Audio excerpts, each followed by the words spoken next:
Genealogy by Tim, Season 6, Episode 1, recorded January 26, 2026.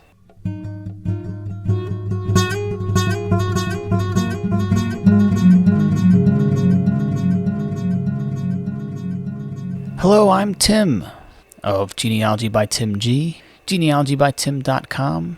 You can email me at tim@genealogybytim.com, and this is my show for January 2026.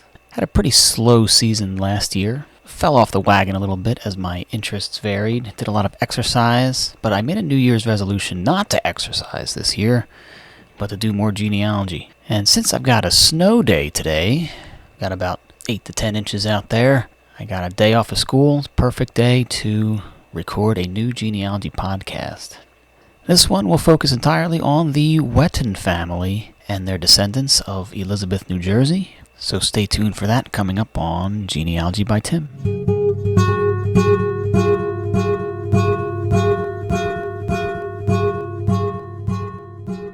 I spent most of my genealogy hours last year preparing my application for the Pennsylvania Ancestors Lineage Society, a division of the Genealogical Society of Pennsylvania.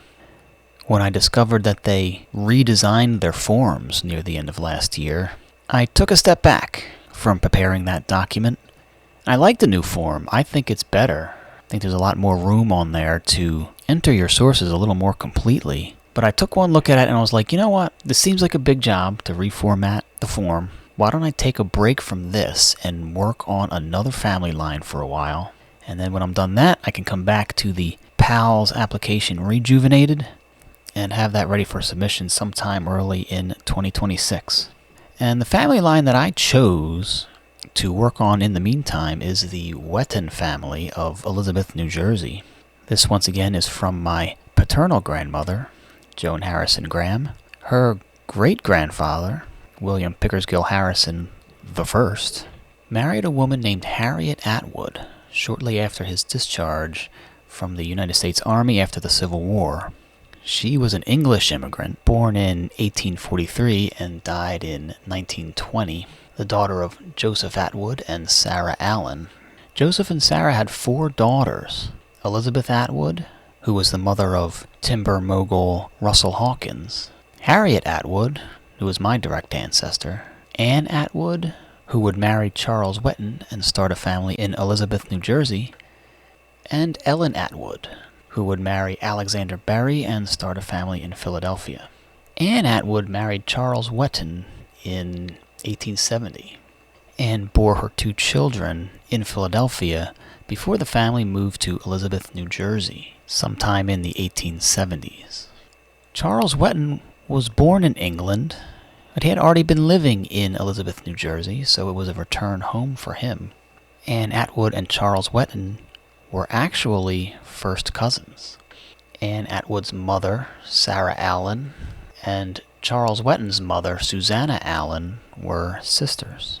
The Attwood family moved from England to Philadelphia, and the Wetton family moved from England to Elizabeth, New Jersey, back in the mid-19th century. Charles Wetton had been married before, first to a Kate Oliver, who died in 1865. They were married in 1862. Then after Kate died, I feel like someone in the family had the idea that Charles go down to Philadelphia and call on his cousin Anne. And that he did, and he started a family with her and brought that family back up to Elizabeth, New Jersey. Anne Attwood Wetton died in 1900 at the age of about 55, after which Charles remarried again to a woman named Mary Whitehead. Anne Attwood and Charles Wetton had 2 children, Susan, born 1871, and Walter, born 1872. And this branch of the Wetton family is of most interest to me because they're the most closely related to me. But Charles Wetton's parents, Henry Wetton and Susanna Allen, also moved from England to Elizabeth, New Jersey, and started a whole clan of Wettons, of whom Charles Wetton was only one son. Henry Wetton and Susanna Allen had 5 children. Charles Wetton was the oldest, born in 1841. Sarah was born in November of 1842. Susanna was born about 1845. William was born about 1848, and the baby of the family, Harriet, was born in September of 1852. I've been tracing descendants of these families mostly by using the online Elizabeth Daily Journal newspaper, which is available for free from the website of the Elizabeth Public Library. I spent quite a lot of time using my image editor to clip the articles from the newspaper, arrange them into PDFs, and add them to my family history software. Now, an interesting thing that I discovered about the Elizabeth Daily Journal while doing this research is that it was a evening paper. So it happened very often that an event that happened during the day on one day would have an article written up about it that very same day.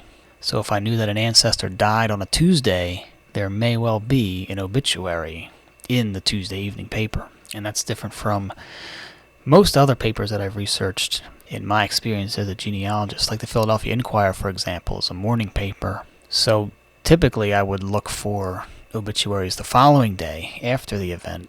But the Elizabeth Daily Journal, they were right on top of it. You kind of had to be right there and search for the obituary death notice on the day of the event.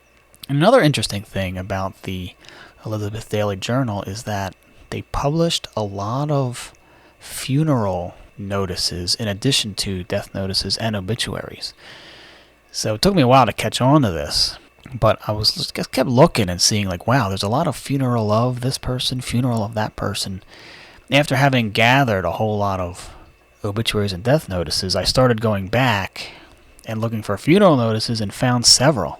One of them including a picture of Henry A. Putney and others containing lists of family members who attended the funerals. So, yeah, a couple things unique about the Elizabeth Daily Journal that keeps me going back there to that Elizabeth Public Library website to dig up more dirt.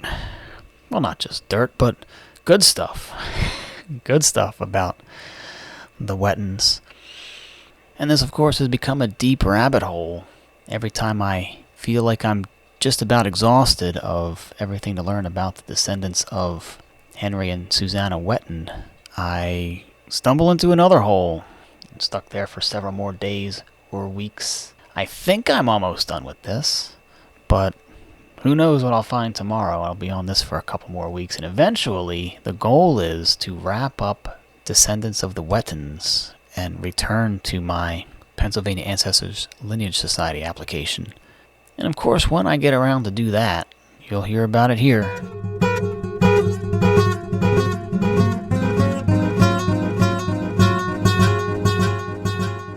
Of course, in every family, there are any number of interesting characters who make the old documents come to life. And I'd like to tell you about several of the Wetton descendants who are quite interesting. Starting with Charles Wetton. He and his first wife, Kate Oliver, had 2 children. One of them, Chauncey Wetton, died in infancy. The other, Charles E. Wetton, was born in 1863. He grew up to be a doctor, well-known physician in New York, which is right across the border from Elizabeth, New Jersey. He was a graduate of the New York Homeopathic Hospital and practiced in Syracuse. He died quite young of a cerebral hemorrhage in 1904. It would make him about 41 years old. To my knowledge, he never married or had any children. Charles had 2 children with his second wife, Anne Attwood, sister of my direct ancestor, Harriet Attwood. Those 2 children were Susan Wetton. Susan was born in 1871. Her younger brother, Walter Wetton, was born in 1872. Walter was a prominent banker and was vice president and trust officer of the National State Bank in Elizabeth, New Jersey. He died in December of 1937. His wife, the former Miss Florence Matthews, survived him a couple decades and died in July of 1963. Susan Wetton, Walter's older sister, was born in 1871. She married Lemuel B. Churchill to become Mrs. Susan Churchill. Lemuel B. Churchill Sr. was the head of a shirt factory in Elizabeth, New Jersey. The shirt factory bore his name, according to the New York Times obituary published on the 26th of March, 1938. Susan and Lemuel Churchill had these children, Walter E. Churchill, Lemuel B. Churchill Jr., and Sue Irene Churchill. Walter and Lemuel Jr. I haven't yet studied in detail, but Sue Irene Churchill had an interesting career. She was a horticulturalist and hosted the radio program Round the World with Gardens on the WJLK radio station. Among her other accomplishments, she was named Judge of Flower Shows throughout the country. She didn't have any children of her own to my knowledge, but she married twice, first to Sidney Albert Howell, who died in 1955, and then to James O. Colville, who died in 1977. These two men had children from previous marriages, so she was a stepmother, but never had children of her own.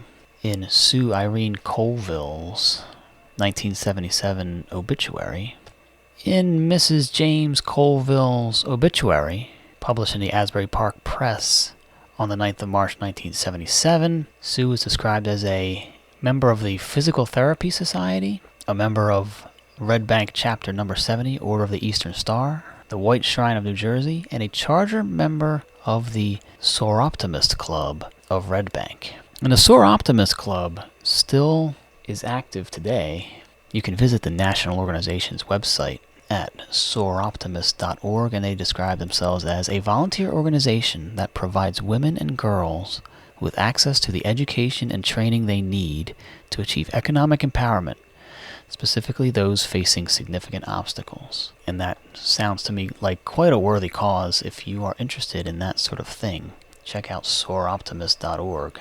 So Sue Irene Churchill, also Sue Irene Howell and Sue Irene Colville. It's a very interesting person. There's a very nice picture of her in front of the microphone in the September 19th, 1948 edition of the Asbury Park Press, where she is named a judge of a local flower show. And that just about wraps up all I know of the descendants of Anne Attwood, who married her first cousin, Charles Wetton, and raised a family in Elizabeth, New Jersey.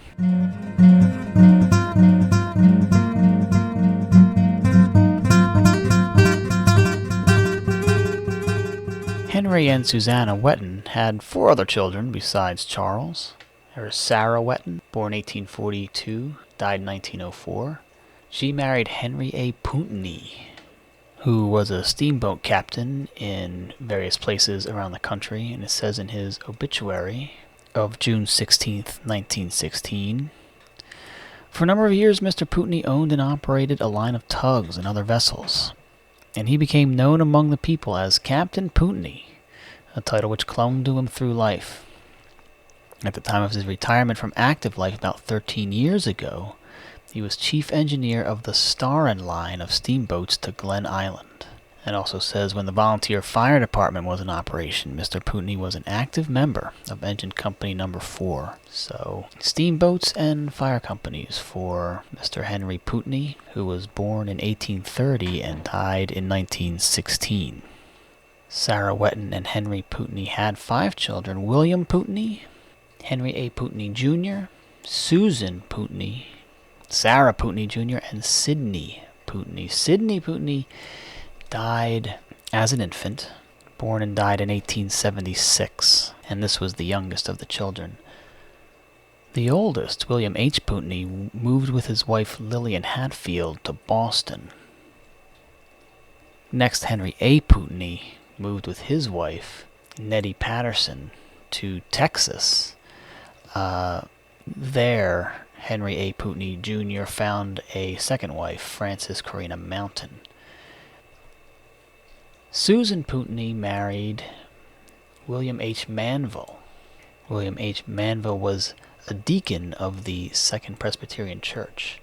He was born in February 1865 and died in July of 1940. Susan herself was born in 1866 and died in 1948. They had 3 children that I'm aware of: Cyrus, Ralph, and Harold Manville. Sarah Puntney Jr. married Wilton Carmichael. They had children Eleanor Carmichael and Elwood T. Carmichael. Elwood T. Carmichael and his wife, the former Miss Beatrice Voorhees, were both high-ranking officers in the American Legion.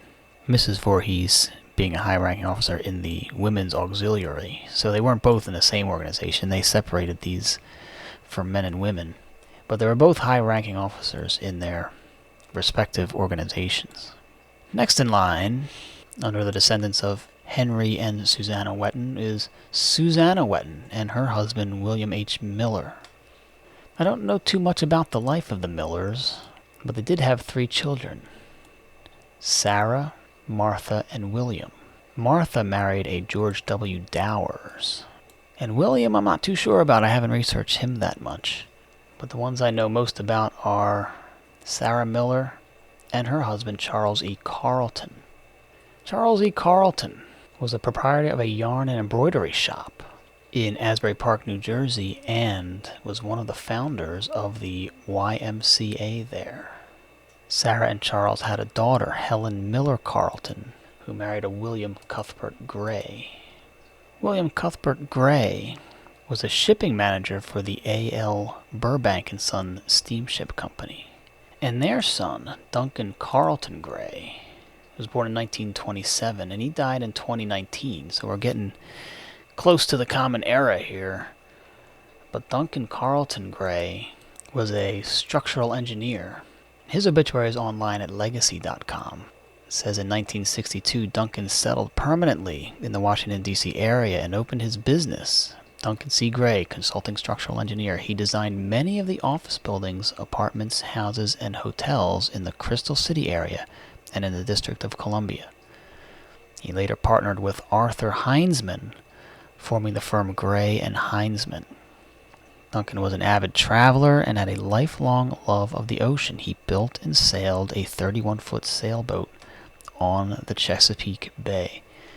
And there's a photograph of him in his Legacy.com obituary, looking very professional. And you can tell that this is a man who commanded respect. So it's a very interesting person to have on my family tree. He married twice. He married a Barbara Jean Taubeneck, who died of cancer in 1977. And his second wife was Maxine Harrison Shaw. Going back up to the top, William Wetton was the 4th child of Henry Wetton and Susanna Allen. He died at the age of 60. For many years, according to his obituary, published in the Elizabeth Daily Journal on the 15th of December 1908, an engineer in the employ of the Central Railroad. He was considered one of the most trustworthy engineers on the Central Railroad, and as a man and citizen was held in high esteem by his friends and neighbors, this according to the obituary. He married a Martha Baxter, and they had 2 children of which I am aware.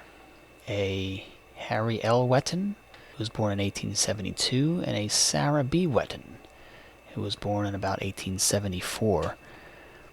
Harry L. Wetton married Mary E. Moffett, and I'm not quite sure what happened to this union, but Harry L. Wetton was a performer.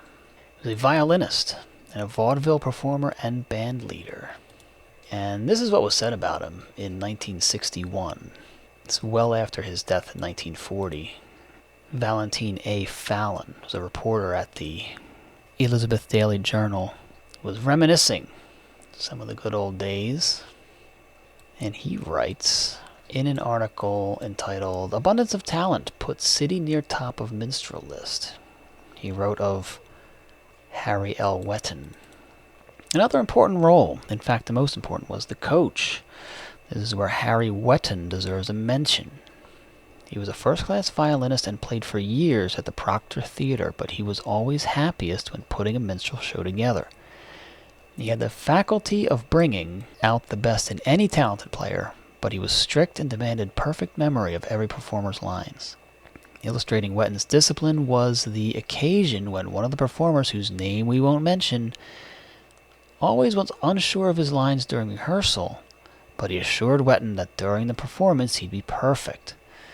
The night of nights arrived, the cast awaited the curtain, and the theater was filled. The curtain rose, and there were the minstrels, resplendent in their satin costumes. One of the end men fed our hero his cue, and he fumbled. The orchestra vamped. awaiting the start of the song. In the pit, baton in hand, was Wetton, nervous as a cat. Still the performer fumbled. Finally, in desperation, and red with rage, Wetton yelled, "Give us your line!" Still the performer stammered. At this point, heard by the whole audience, Wetton explained, "You never did know your lines, sit down." And he did. The audience, first rather puzzled, finally took the exchange as part of the show and filled the playhouse with applause. Because of his many years of experience in the theater, Wetton always went beyond the usual format of a director. There always was an extra touch he insisted upon, and that little something that lent a professional air to the performance. And that was Valentine A. Fallon, actually chairman of the Elizabeth Daily Journal's editorial board, reminiscing in 1961 about the performances of Harry L. Wetton, who died in September of 1940. I'm not aware of any children of Harry Wetton and Mary Moffat, but Harry L. Wetton had a sister, Sarah B. Wetton, who married a Lewis H. Hess. Lewis H. Hess served many years as secretary and treasurer of the Centrifugal Pump Company in New York. He was born about 1874 and died in 1943. They had several children of which I am aware, however I have not yet entered them in my genealogy software. And lastly, the youngest daughter of Henry Wetton and Susanna Allen was Harriet Wetton, who was born in 1852, died in 1934.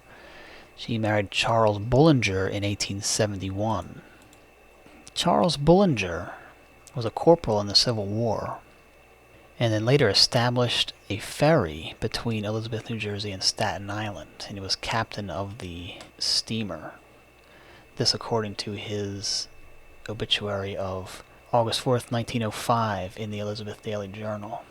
So he died fairly young of heart trouble.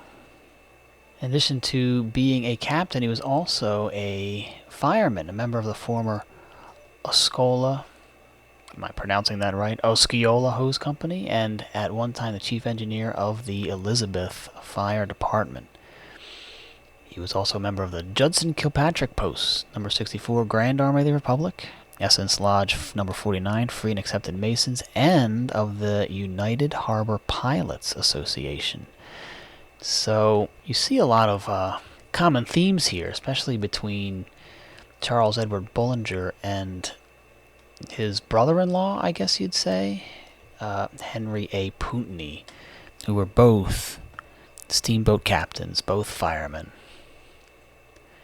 Harriet and Charles Bullinger had 3 children, of whom I am aware.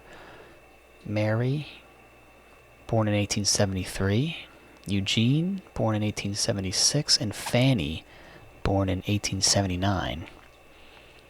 And I have not yet delved deeply into these descendants, although I must eventually do that. And that right there is the overview of the Wetton family of Elizabeth, New Jersey. Now, to my knowledge, there aren't any living descendants bearing the Wetton name. I think we had more daughters than sons, and the sons did not procreate as the daughters did, so the Wetton name died out, I believe. You had Walter H. Wetton, the banker, who didn't have children, to my knowledge. Charles Wetton, the doctor, died before he married and had children. William Wetton had one son, Harry Wetton, the vaudeville performer and violinist and band leader, and he did not have any children, to my knowledge. So, as fun as it would be to make a trip to Elizabeth, New Jersey, to see if I can find any living Wetton descendants, I don't believe I will find anyone carrying that specific name. However, there are several descendants carrying various other names whom I might be able to meet someday in the future. And why was this family so interesting to me in the first place? Elizabeth, New Jersey is one of the first places I went on a solo trip. I took my rollerblades, I believe, on the New Jersey Transit train. It was a Northeast Corridor line from Trenton to New York, and I got off at Elizabeth and wheeled on over to the Evergreen Cemetery where most of these people I've mentioned are buried. And I thought, hey, maybe it might be nice to take a trip back to Elizabeth. If the metadata on my photograph is to be believed, I made my first trip out there in April of 2010. And then I made a return trip in 2016 to take a new crop of photos with my specialized gravestone photography technique.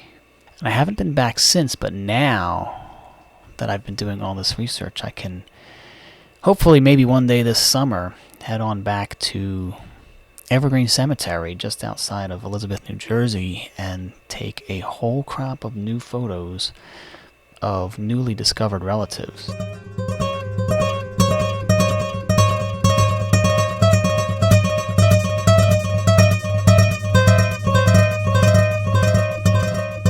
And that just about does it for this episode of Genealogy by Tim.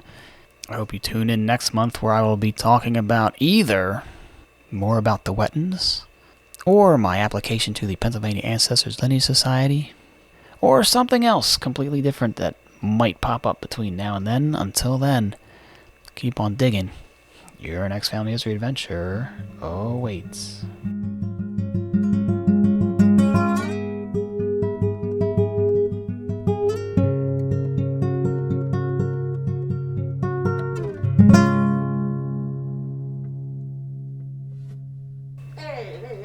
Here I am.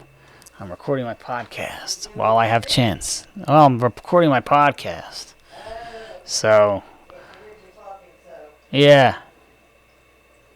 I guess you're the one who stole my socks that I was wearing. I put them in the laundry here. All right.